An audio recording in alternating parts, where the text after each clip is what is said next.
Hi, families! I'm Katie, and I am so happy to have church with you today. Now, let me tell you about one of my favorite things, camping. It's when you go out into nature and you sleep in a tent and you hike and fish and you make s'mores and, well, you know what I mean. Tell your family what you would take with you if you went camping. Go on, tell them. Oh, did you say a tent? Did you say a sleeping bag? Or what about a canoe or a fishing pole or marshmallows? I just love camping. And I also love the point that we are learning together. Every day, I can trust Jesus. That's it. Now, say it with me. Come on. Every day, I can trust Jesus. Great job, everyone. Now it's time for our everyday song that talks about trusting Jesus. Stand up so you can sing and dance along with me.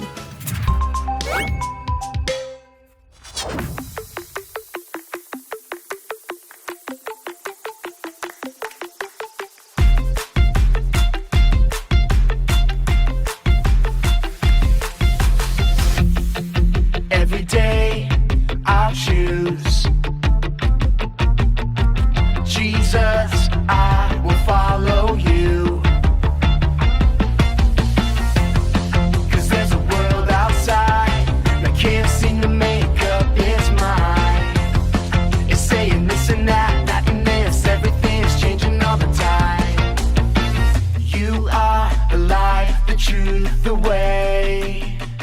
So I'll say, hey, every day I'll choose Jesus, I will follow you. Let everything I do honor you every day. I'll trust and obey every word you say, 'cause I know that you love me. I'm following your way every single day. I wanna be who you want me to be. You are the light, the truth, the way. So I'll say, hey, every day I'll choose Jesus, I will follow you. Let everything I do honor you every day. Every day I'll choose Jesus, I will follow you. Let everything I do honor you every day.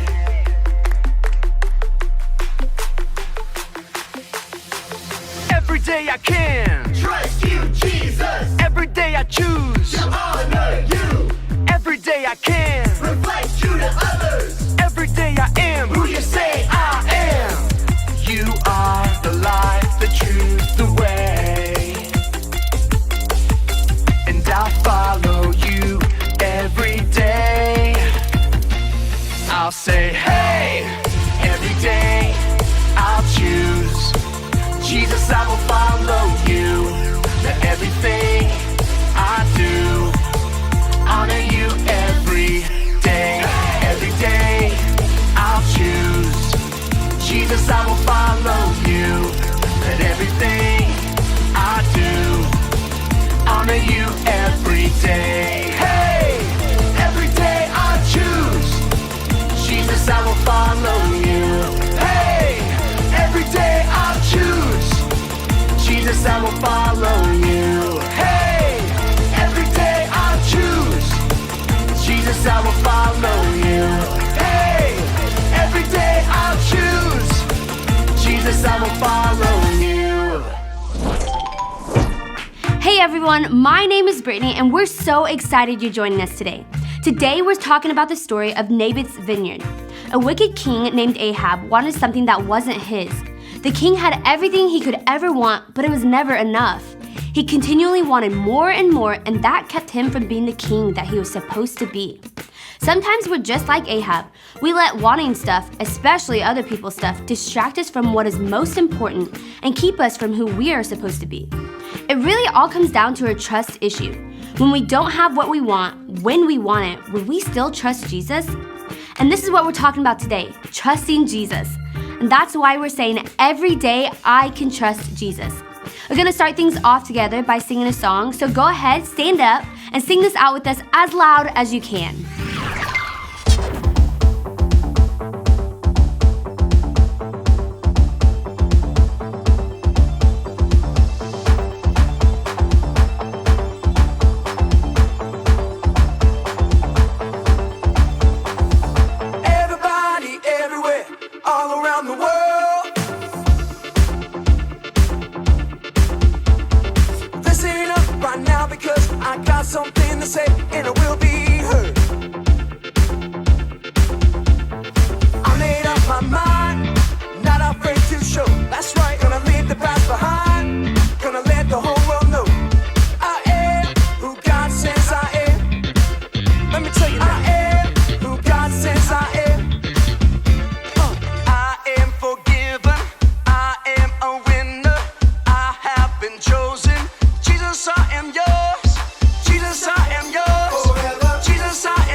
I am.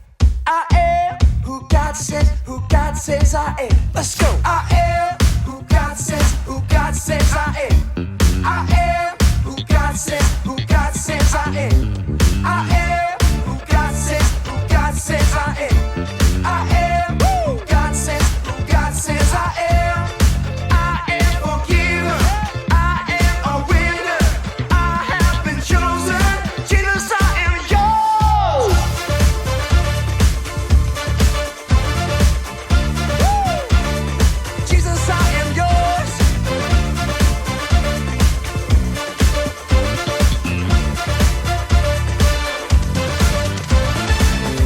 I belong to the one who saved me. I belong to the one who gave his life. So I will take my place. I will stand and say, Jesus, I am yours. I belong to the one who saved me. I belong to the one who gave his life. So I will take my place. I will stand and say, Jesus, I am who God says I am. I am who God says I am.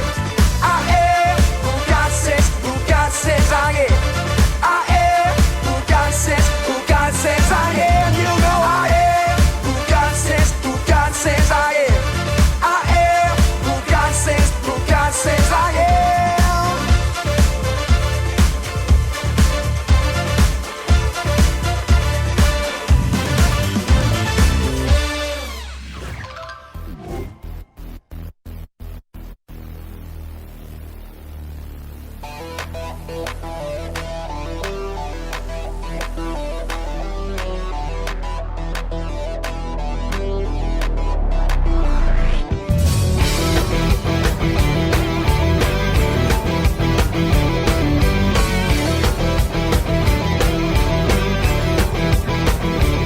You're not a spaceman, you're not an alien, you're not from Krypton, you're not a figment of my imagination,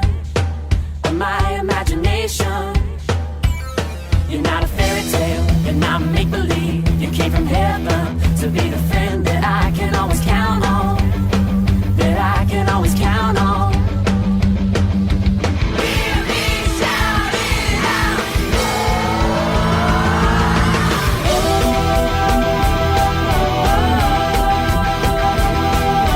Jesus is better than any superhero. Jesus is my best friend. Whoa, whoa.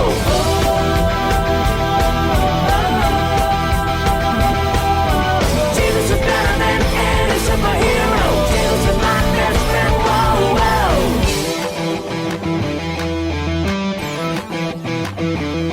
You are the hero. You are the good guy. You are the savior. And I know that you're always gonna be there. Yeah, you're always gonna be there. When I'm in danger, when I'm in trouble, when I'm surrounded, well, I know that it's you that I can count on, that I can always count on. Hear me shout it out.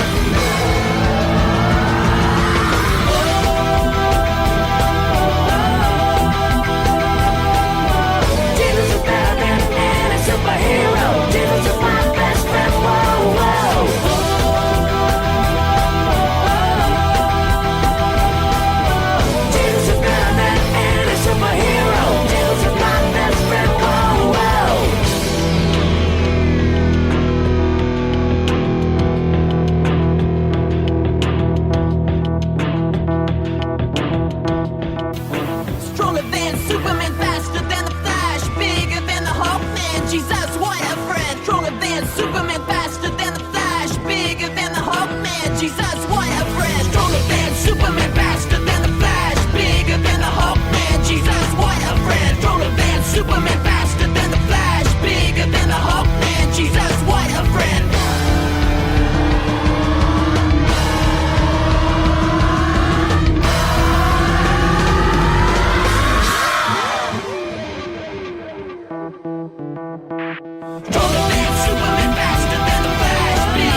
guys sounded amazing. Thank you so much for singing along with us. And now we're going to take some time to watch a Bible story together. And like I said earlier, today's story is about Naboth's vineyard, so let's check it out. It's time for a Bible story. This story is about a guy named Naboth. Oh, bless you. What? No, I didn't sneeze. I said Naboth. Allergies getting you, huh? You need a Kleenex, bud? No, I'm not sneezing. I'm saying his name, Naboth. Oh, gotcha. Continue. Naboth lived a long time ago in the land of Israel. He was a godly man that lived a nice, quiet life on some land. Aw, he seems nice. I like this little Nablers guy. You mean Naboth? Yeah, that's what I said. Mayberf. I think you're saying it wrong. His name was Naboth. Bless you. Never mind. Naboth lived on a piece of land that was right by the king's palace. Nice. That's a pretty sweet setup. Good location, property value going through the roof. He's living the dream. Well, there is a catch. The king that lived in the palace was named Ahab, and he was not a great dude. And the queen wasn't any better. Her name was Jezebel. Together, they were a pretty dastardly duo. Uh-oh, I got a bad feeling about this. Okay, so what's the deal? They were just like bad neighbors or something? Always playing loud music, leaving their trash all over the place? Not quite. You see, Naboth had a bit of a green thumb. Oh, what?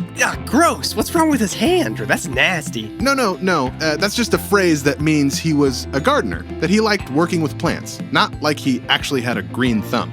Oh, okay, good. 'Cause that'd be weird. Naboth had a beautiful vineyard on his land. It was full of lush plants, and Naboth worked really hard to make it very fruitful. His vineyard was so beautiful that it caught the eye of someone very powerful. Let me guess. The Hulk. What? No. Superman? Wrong again. Dwayne The Rock Johnson. No, it was King Ahab. He saw Naboth's vineyard from his palace and wanted to have it for himself. So he asked Naboth if he could buy it. But Naboth said no. Huh, how come? That land was given to Naboth as an inheritance, and God told him never to sell it.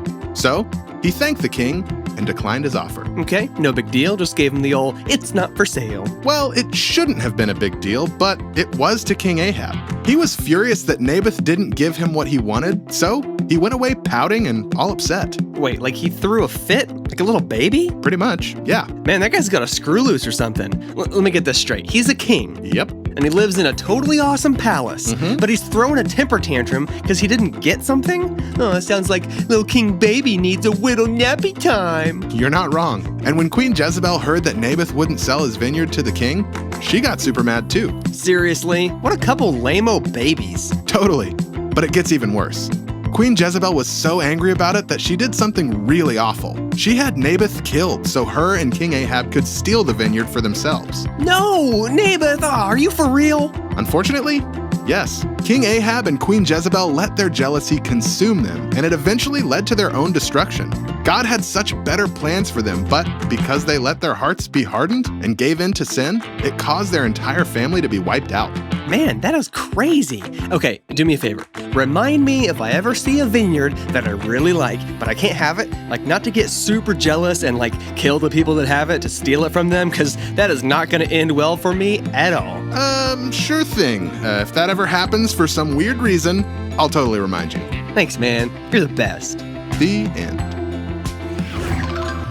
King Ahab wanted Naboth's vineyard so badly that when Naboth wouldn't give it to him, he started pouting like a little baby.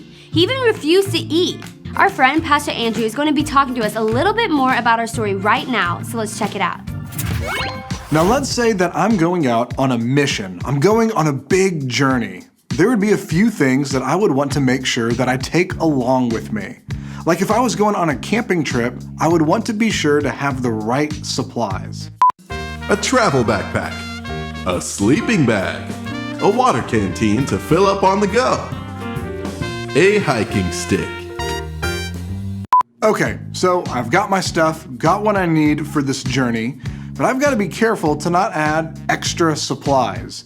You know, sometimes we want to take extra things with us, but more is not always better. Extra things can actually distract us and keep us from getting where we want to be. Let me show you what I'm talking about. A globe to map out your destination. A tiny backpack for style. A trophy from the 3rd grade, just in case you need to brag. A tennis racket. A battle axe. A power drill. A makeshift helmet to protect against bears. Okay, now this is getting ridiculous. The letter H. A chair. Okay, guys, I think we're done now. So, all of that stuff would obviously slow me down on my journey. So now let's get back to our Bible story. Ahab the king had everything, but to him, he didn't have enough. He wanted more, and more, and more, to the point where he was sick and pouting like a little baby. He was being held back on his journey.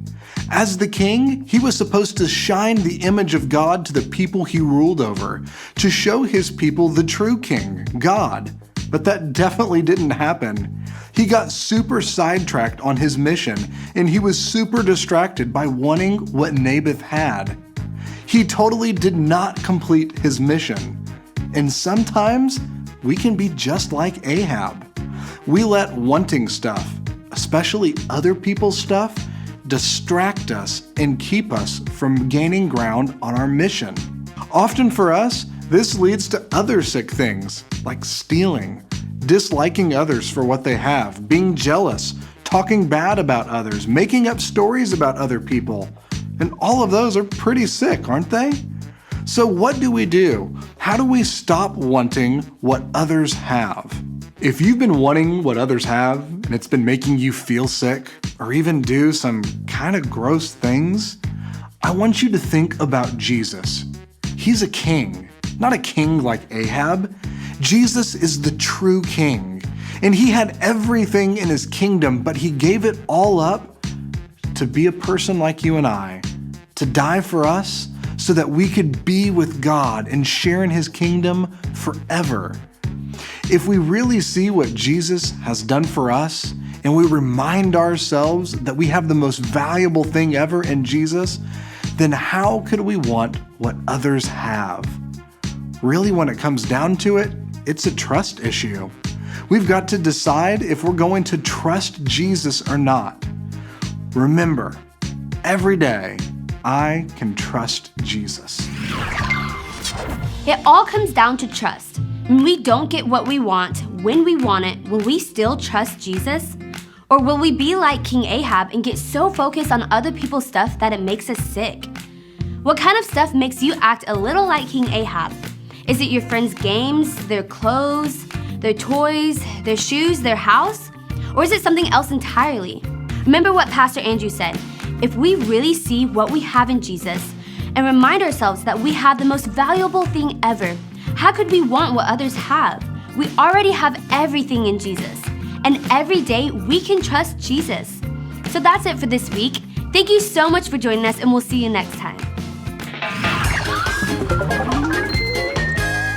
Hang on! I've got a Bible verse to share with you. I'll go first. John 3:16. God loved the world, mwah, so much that he gave his one and only son. Wah, wah. Now I'll say a little bit at a time and you repeat after me. Are you ready? Okay, let's do it.